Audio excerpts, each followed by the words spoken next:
วะกะพุทธังภะคะวันตังอะโยมไม่มันก็ตึกมันเลยไปเลยอาลังสัมมาสัมพุทโธภะคะวาอาโมนิวะมะยาเยมะอาลังนาเมกิเลเมตุติเยตาตาโลยะนาโยมะอุเอพุทธังภะคะวันตั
ยานังกามุนาอิตามาคัสสะโตมีพระองค์ก่อด้วยพยานและพระกรุณาอันบริสุทธิ์เป็นนิโยโดยจานะธรรมวันทุโล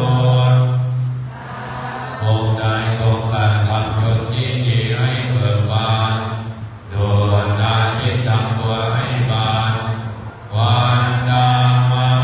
ดัมมาลานัมติลานาจิเนตังข้าพเจ้าไว้นาทีเป็นพระองค์นั้นโอนโยตาปะปานินังสานังเทวะมุตตะมันพาพุทธเจ้าประกอบด้วย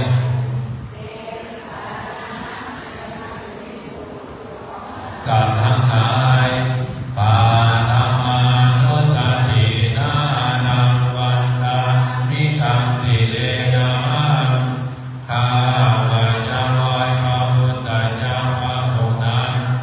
อันเป็นที่ตั้งแห่งความละเลิกปกที่หนึ่งด้วยเสียงก้าวโอนตาตาหันตมิตาโนวะโอนโตเมนะมิกิตาโวข้า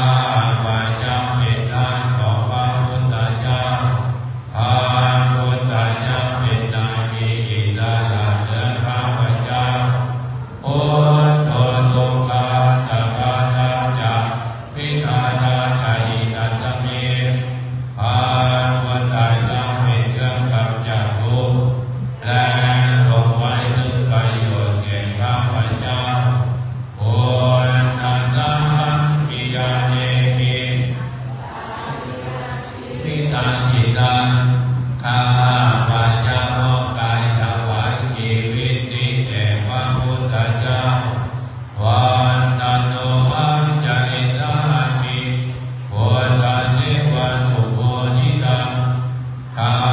พเจ้าผู้ไว้อยู่จากพระพุทธเจ้าซึ่งความตรัสรู้ดีของพระพุทธเจ้านั้นที่เป็นสารนังปัญญา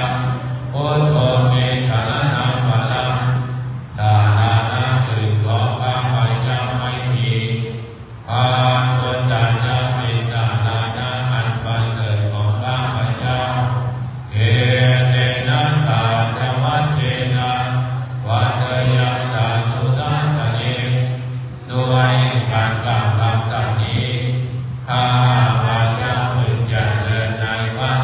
ศาสนาของพระศาสดาพุทธาเมวันตมะเนนะ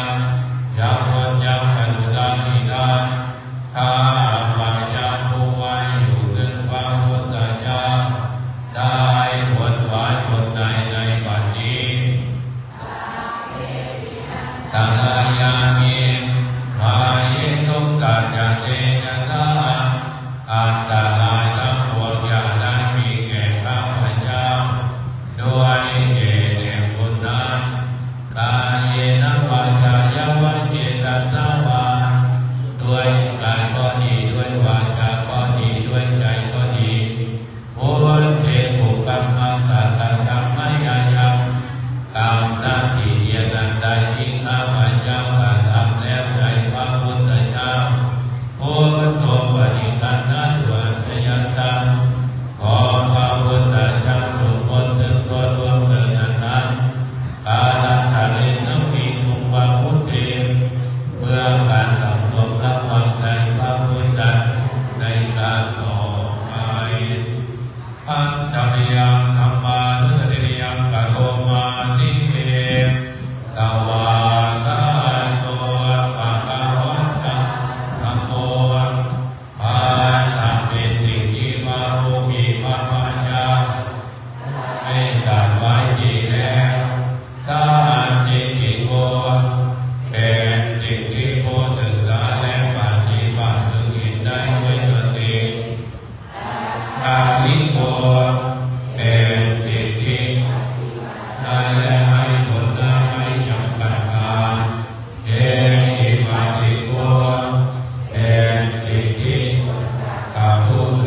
สัง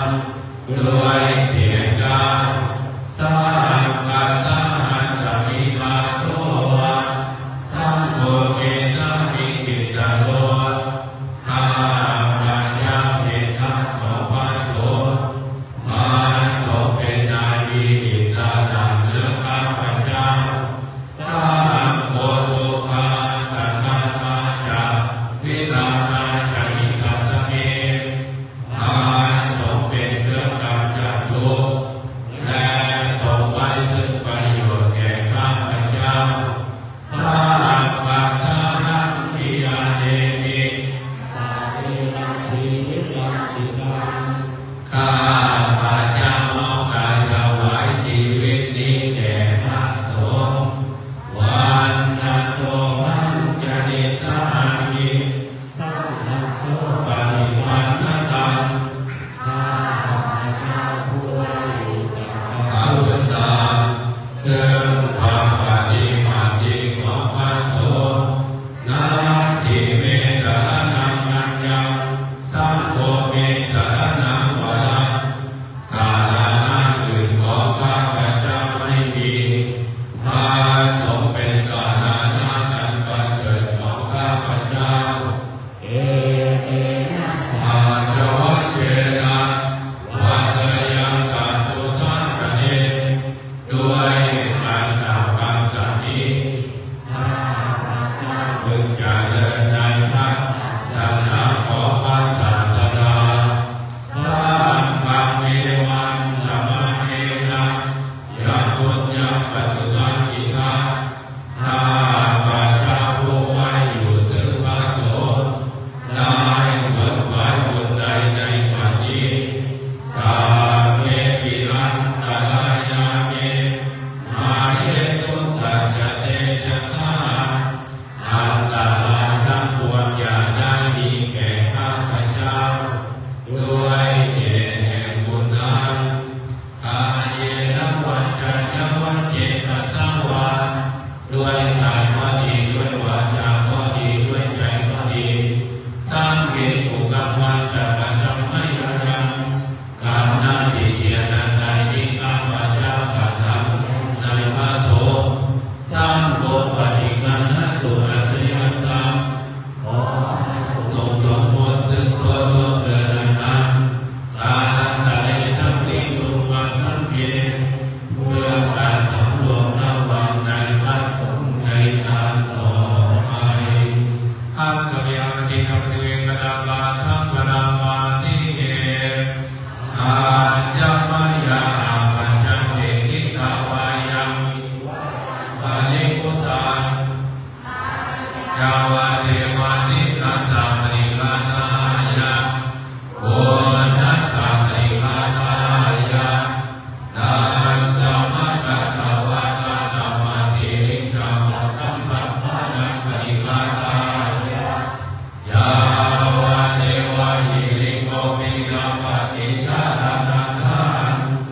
อาจามายาปัญจเวทิตาวาโยปินะปัสปาริพุทโธโสเนวตาวายานามันตายานามันตานายานาวิปุสสนายายา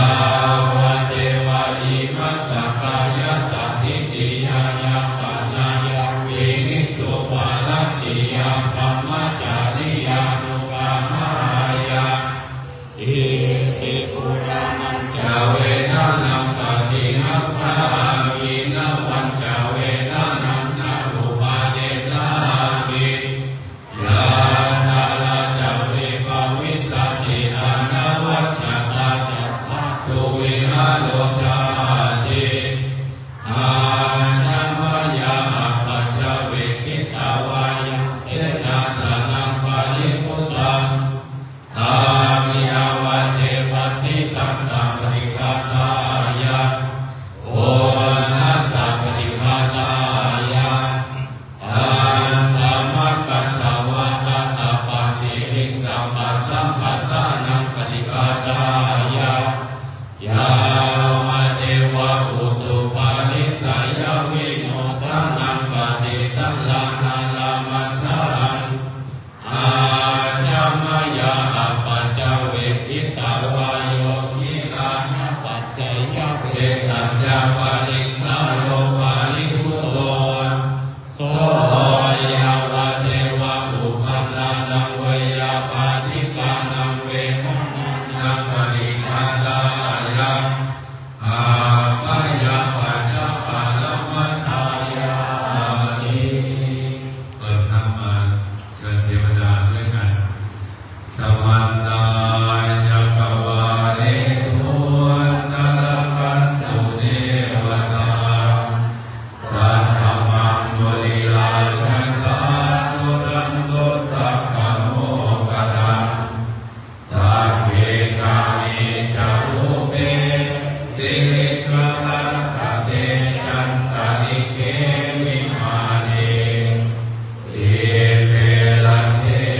ภามาอิทาตลอดทั้งพ่อปู่ฤาษีผู้มีญาณจงดลบันดาลมาช่วยด้วยเถิดนะข้านักเทวดาเจ้าเมื่อได้ยินเขาอัญเชิญอยู่ตามลำเนาเขาเดินผู้พา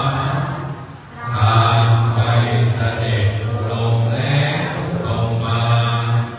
สู่ยังพื้นพัสุธาปัตตภีแล้วเสด็จมาทับไว้ยับยั้งเสด็จลงตรงนั้นประทับที่เพื่อให้เลิกให้ใช้ในพิธีเนื่องในวันนี้เจริญพระพุทธมนต์อัตตยังพุทธสัมภวโตอานันมังคลังกโรมาทินาโมตัสสะภะคะวะโตอะระหะโตสัมมาสัมพุทธัสสะนะโมตัสสะภะคะวะโตอะระหะโตสัมมาสัมพุทธัสสะนะโมตัสสะภะคะวะโตสัมมาตัสสะอัตตยังสรณังวนามาสัพพนามาทิพุทธังสรณังกัจฉามิธัมมังสรณังกัจฉามิสังฆังสรณังกัจฉามิโดยที่ยามปิพุทธังสรณังกัจฉามิโดยที่ยามปิธัมมังสรณังกัจฉามิโดยที่ยามปิสังฆังสรณังกัจฉามิอาทิยัมปิพุทธังสรณังกัจฉามิอาทิยัมปิธัมมังสรณังกัจฉามิอาทิยัมปิสังฆังสรณังกัจฉามิพุทธังอายุวัฒนะชีวิตังยาวนิพพานังสรณังกัจฉามิ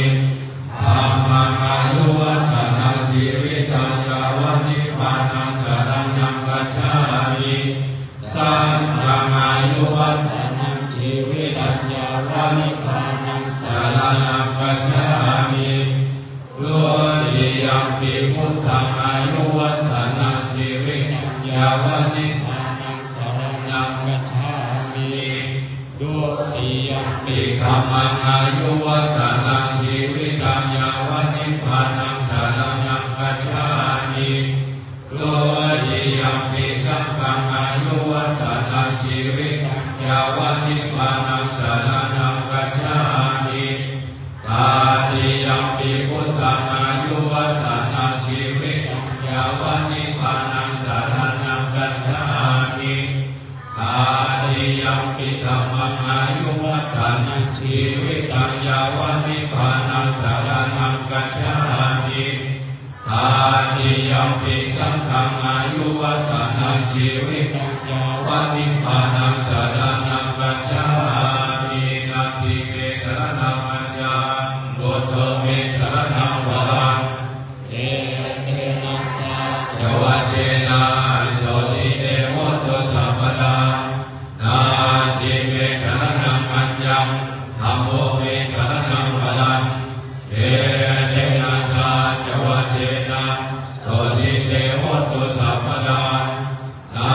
ทิเมสรณังอัญญังสังโฆเมสรณังวรังเอเตนะสะจวัจเจนะ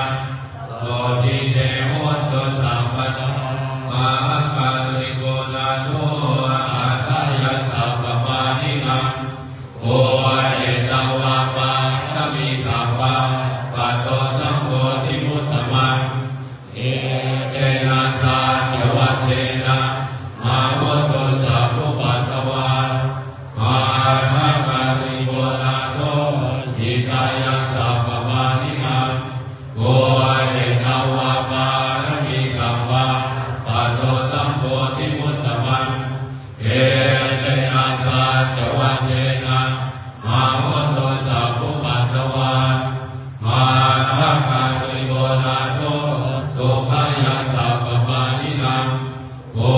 เดกาวาปานมิสัมมาปัตโตสัมโพธิมุตตมังเอเตนะทาจวัตเตนะมาโหตุสัพพุปัตตวาภาวุเมตนังยันติภาวตาธิวนานิจาอาลามันโตเตเนยานิมันโตสะเมวัติลาเนนะโมตระนังเกมังเนตังตระนังมุตตมังเนตังตระนังมาคัมมังสัพพะทุกขาปโมจเตโยจะพุทธังจะธัมมังจะสังฆังจะสรณังคัจโตญาณานิอริยสัจจานิสัมมาปัญญายมัสสติโดยพระโสกาสมุปปาทังโลกัสสะจาริกมังอาริยกังกังกิจมังกังโลภะวัสสะกามินังเอตัมโมตระนังเกมังเอตัมตระนังมุตตมังเอตัมตระนังมังคัมมังสัพพะทุกขาปโมจเตโยจะโกมังโกอัมมาลาภวันโตสัมมาวัปโตสุขันโตวิมุตโตมานะสัมมาสัมมินิโมจยโตปาเตติเกมัจจานาตวินัยาโอทัมมาตังติรัตนามามิโลกัตตานานัจจวินัยปัญญาตันเตนะตังเตชยสิทธิโหตุสัมปัตตาลายะจาวินาสมิโตธัมโมละโตโยวิยตัสสะสัตโตตาเตปิโลกัสสะวิสุทธิมังคังเอยานิโกธัมมานาลัสสะตานิสัทธาวะโหตัติกาโลสุจินโตธัมมังวะรัตตังติรัตนามามิโมหะปะทานังโภวะทันนานังตันเตนะสะเตชยสิทธิโหตุสัมปัตตาลายะจาวินาสมิโตสัทธมะเทนะสุขันธานุโกโยโลกัสสะปะโภวะกิเลสเยนะสันโตทายะตัมปิติโยจะโกจาสวะคาจะธัมมังวิธิตังกะโรติสังฆังวรัตตังติรัตนามามิโพธานุโมทังสัมมาทิรติติตันเตยะสะเตยะติติโหตุสัมปัตตาลายะจาวินาสมิโตสัพพุเตอัจวิสัจจะภาวตาสัจจะสมัสสะเกปัญจตัตตาสันตานินามามิสิรตามังเตสัมนัมมันจะสังขัญจะอาตาเลนะนามามิหังนามังกาลานุภาเวนะอันตวะสัมเพอุปัตเวอาเนกาอันตรายามิวินาศโตอเทตโตสัมโพเทปัญญาปัญญาสัญญาจาตุวิสติสหัสสะเกตาสัตตาสัตตานินามามิสิรตามังเอสัมนัมมันจะสังขัญจะอาตาเลนะนามามิหังนามังกาลานุภาเวนะอันตวะสัพเพอุปัตเวอาเนกาอันตรายามิวินาศโต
ตานันจะเสวนา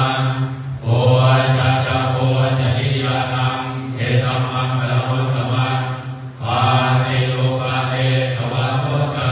โอเปจังมะนาพุทธตาอานาสัมมาปฏิทิตาเอตัมมังกะมุตตมัง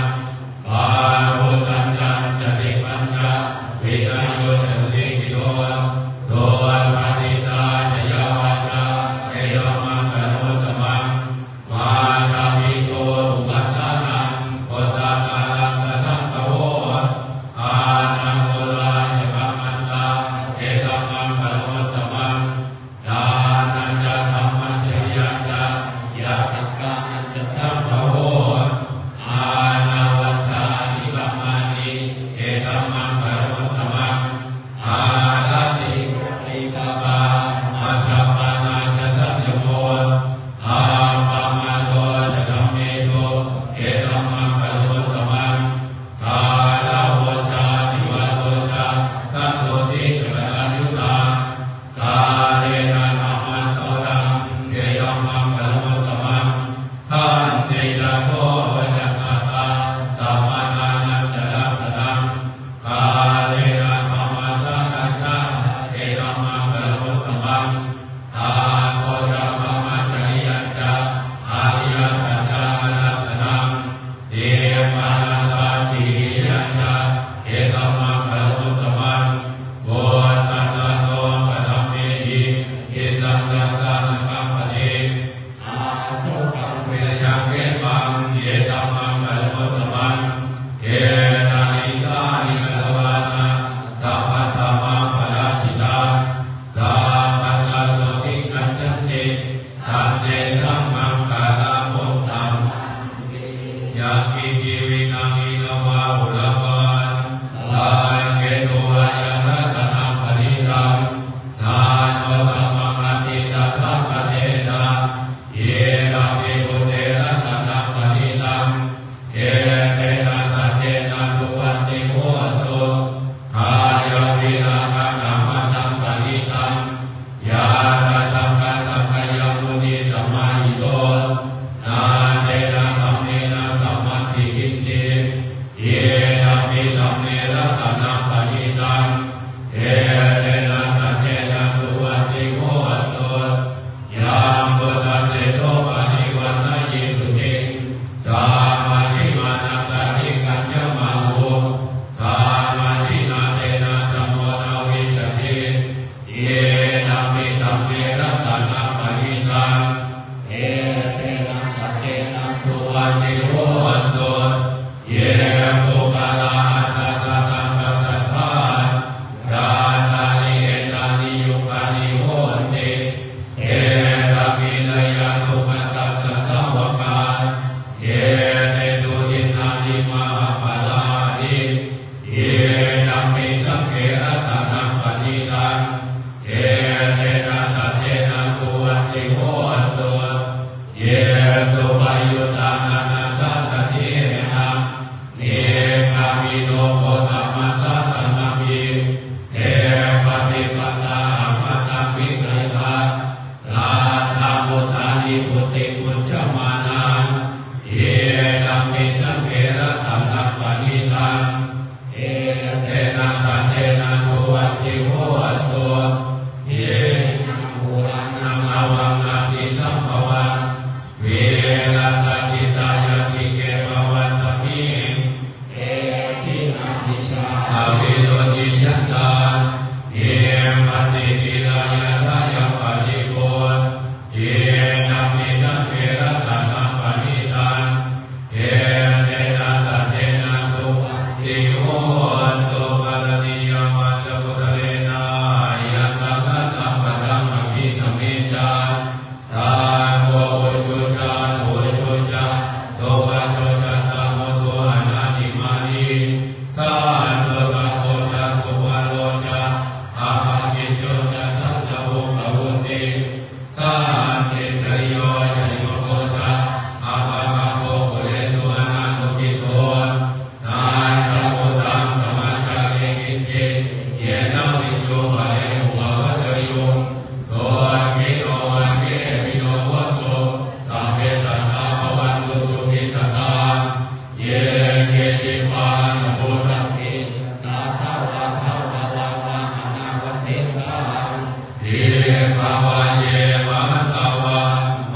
มาลัสสะกาโลกะทุลา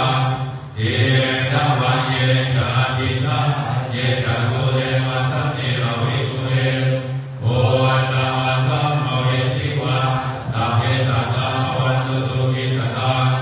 นามาโลปาลังนิโกเมนะนาติมันเยตคัตตินังกิเจมายาโลตันนามาติกาสัญญานาญามัญญาตาโลกมิจยามาจายาตานิยปุตตังอายุตาเอกปุตตะมโนลังเกเอวะปิสาภะโพเตตุมานาสัมภาวะเยหะปะริมานังเมตัญญาสาปะโลกัสสมิมานาสัมภาวะเยหะปะริมานังโอตัมมันโตจริยัญจะอาสัมปัตังอเวรังอาสัมปัตังเทตัญญานังติทิโนวะสายาโนวะยาวัตสาวิปัตตมิโตเทนาคานิอนิกยะอามาเมตาวิหาริธรรมาโหเทติจานุปะคัมมังเทโลวะนัสสะเนนะสัมปันโนอาเมสุวิเนยะเทธังนายิยะตุกัปปัสสยะปุระเนติเทเวโนมาเกอิเมเมกันเมตังเยระปะเยเยชาปะยะโอเตอิเมเมตังเมตังกันนะโกตมะเกอิจาอามันทะเกอิเมเมตังเมตังดิปะทะเกอิเมชาตุปะเตอิเมเมตังเมตังมะโภปะเตอิเมมามาตะโกหิเตมาหิเตปะตะโกมาจะโตปะโดหิเตมาหิเตปะโหปะโดสัพเพเอสัตตาสัพเพวานาสัพเพปุตตาจะเกวราสัพเพตนามิมาสันโตมาคิจิมาปะมาปะอาปะมโนพุทโธอาปะมโนธัมโมอาปะมโนสังโฆอามานาวันตานิสิกิงสัมมานิอายุวิจิกัสสะตาปะเทวนานาปิสาระโภมุสิกาทาตาเมรักขะกะตาเมปะริตาปาติกัมมันตุพุทธานิ โสหังนะโมภะคะวะโตนะโมสัตตังนะสัมมาสัมพุทธานะโมเดชะยะจัมโมมาเอกาตาจาริสาวันโนปะทวิปัปปะโสอานานามัสสามิมาริสาวันนังปะทวิปัปปะสังกายะจักขุทาวิหาเรมุติวะสังเยมัมมะนาเวตะกุสัพพะธัมเมเตมินะโมเตจัมมังปะระยันโตนามัตถุพุทธานังนามัตถุโพธิยานาโมวิมุตตานังนาโมวิมุตติยาเอมังโสปะจิตตังกัตตวาโมโนจารติเอสนาอาเวตายัญจักขุมาเอการาชาลิสาวันโนปะทวิตาภาโสกานามาสาวิหาริสาวันนังปะทวิตาภาสังกายะจักขุทาวิหาเรมุรติเยมะมะนาเวตะกุสัพพะธัมเมเอเมนะโมเตจัมมังปะระยันโตนามัตถุพุทธานังนามัตถุโพธิยานาโมวิมุตตานังนาโมวิมุตติยาเอมังโสปะริเอตักังงปัตตวาโมโลวาสัมมากัปปะเยอนิโลเกตินะบุโนอาสัจจังโสเจยังอุทยานเทนะสัจเจนะกามิสัจจกิยามนุตตรังอาวัจจิตวะธัมมังรังสาลิตวะโภปะเกหิเนกาญะปะลาภวัสสยะสัจจกิยามกาสหังสันติปะภาปัตตนาสันติปะดาวัจนะมาจามิตาจนิคัตตาจัตตเวทะปฏิฆมาสามัสสะเจกเดมัยหังมาปัจจัยโกติภิวาเจติโสลลากริสานิพุทธกัมปัตตวายตาสิกิสาเจกัมเวสมุหันติเอสา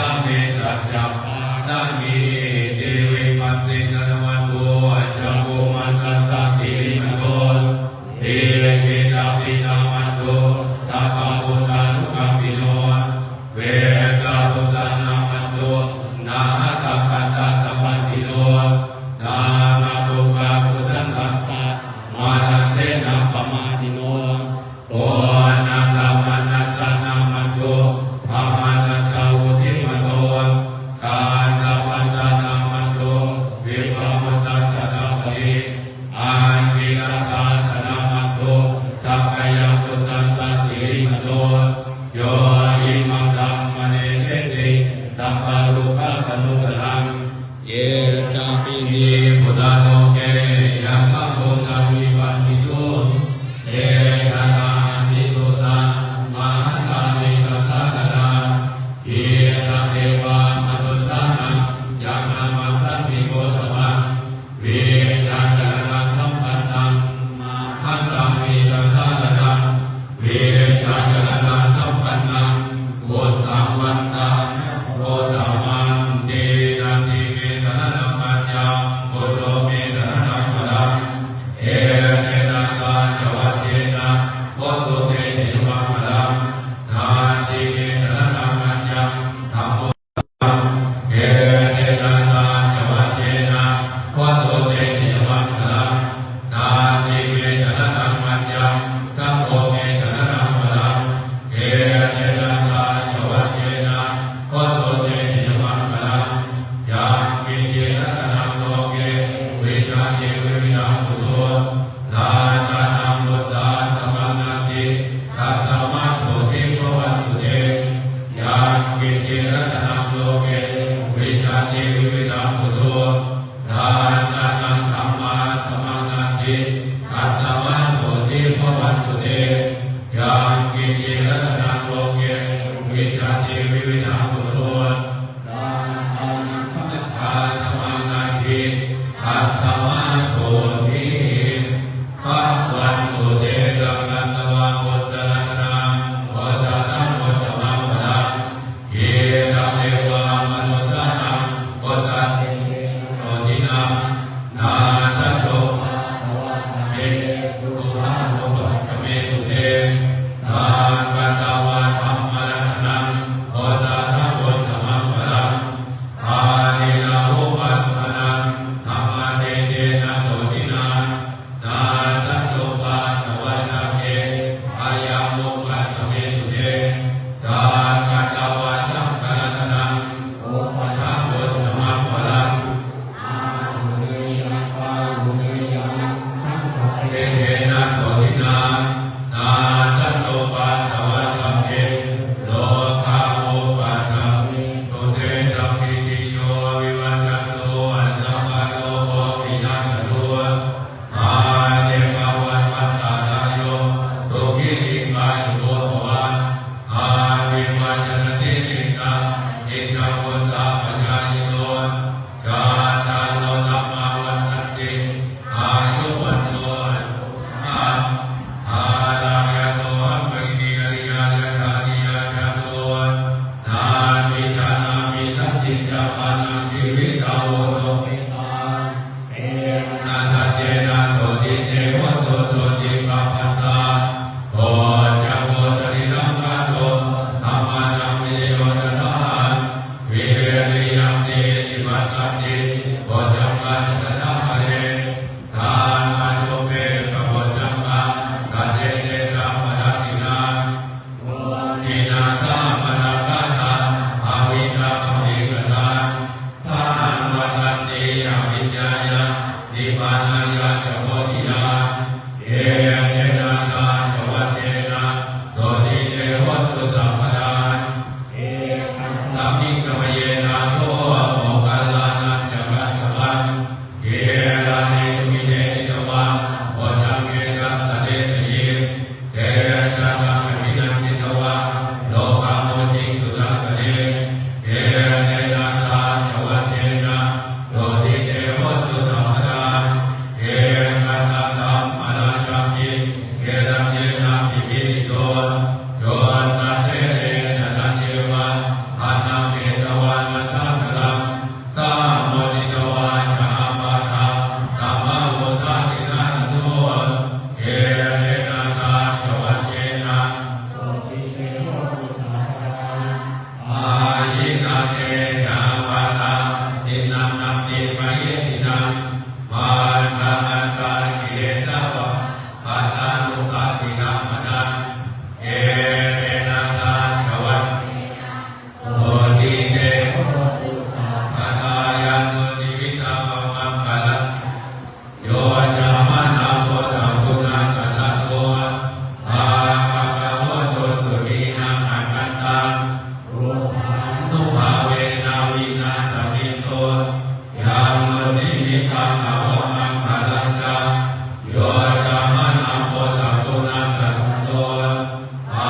ภะคะวะโตสุวินาภะคะตังนาวินาสเวโตยานโตนิมิตังอาวมังคลังกะโยจะมันะโมตัสสุนัสสะโตอาภะคะวะโตสุวินาภะคะตังสังฆานุภาเวนะนาตเวโต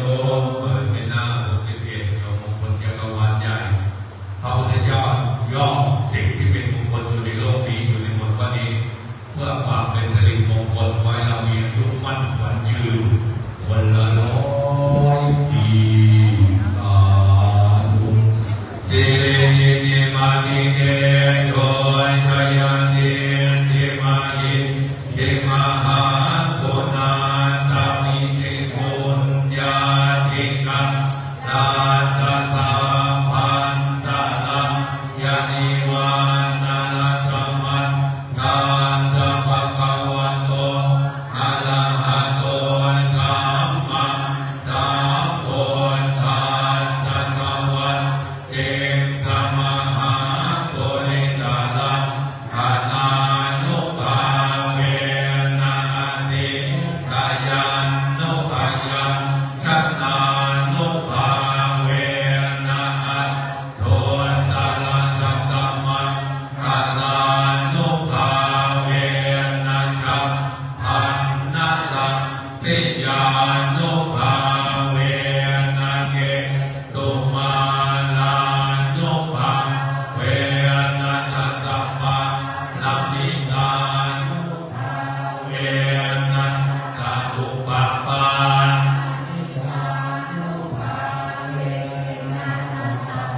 ละอา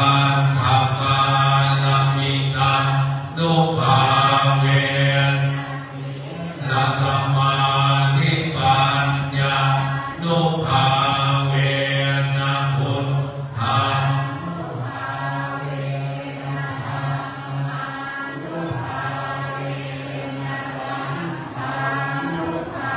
เวนะทานุภาเวนะอิทานุภาเวนะปัลลานุภาเวนะยะธรรมังนุภาเวนะสิติสหัจจธรรมังขันธานุภาเว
นะโม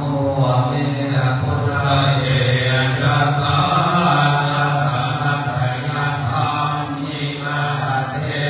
นะปัสสิทิปัสสิเทวะนาลายะมะเมสุราสิทิโกมะจะอินทัมจันทรุโลกาธัมมิระกะสาสะ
ทิตังไคยปัฏฐาเทวปัฏฐามาเยสิโนวันทโยเทพุทธาสิเรมาโตอายัมมาทัสสะปาทิมาโตภาลังจโยอุโภชยัมโพธิมันเทปะโมติตังไคยปัฏฐาสุปันนปันนังมาเยสิโนวันทโยเทพุทธาสิเรมาโตอายัมมาทัสสะปาทิมาโตภาลังจโยอุโภชยัมโพธิมันเทปะโมติตังไคยปัฏฐานาปันนังมาเยสิโนวันทโยเทพุทธาสิเรมาโตอายัมมาทัสสะปาทิมาโตภาลังจโยอุโภชยัมโพธิมันเทปะโมติตังไคยปัฏฐาสัพพัมมะมะมังมาเยสิโนวันทยัมโตโพธิชาโตเลสัตตยานังคันติวัตตโนเอวังตวังวิญญโยโหติจัยยะสุจัยยามันมาเรอะปะลาติสัพพัลลังเกเทเสมันดาวิโกทะเลอภิเทเกตาปะปุตตานังอาตาปะโต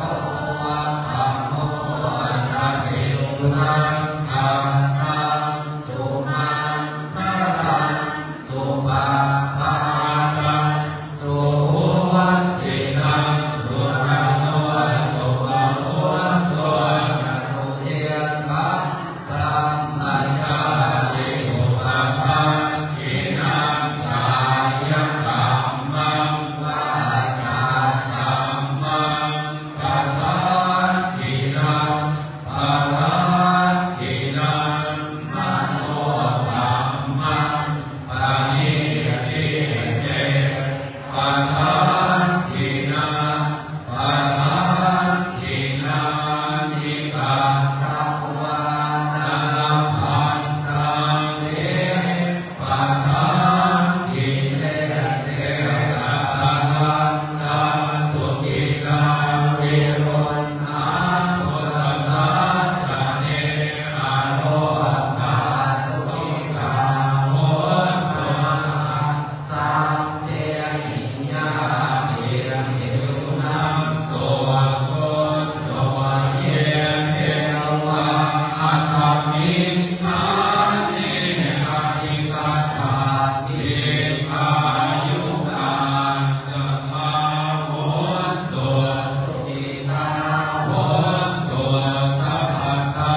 กังขันตัวสัพพสัตตานังนา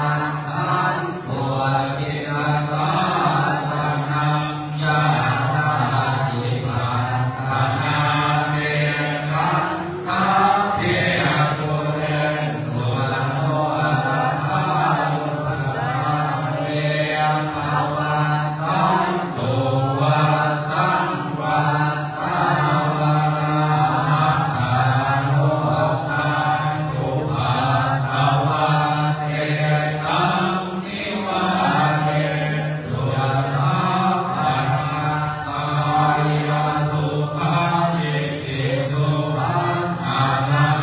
นตุยันหาโยมเปิดไปหน้า59ส่งเทวดากลับเดี๋ยวเทวดาไม่มีที่นอนหน้า59พลังยาเดพลังยาเดวตาตเตวิอาลาวาตินี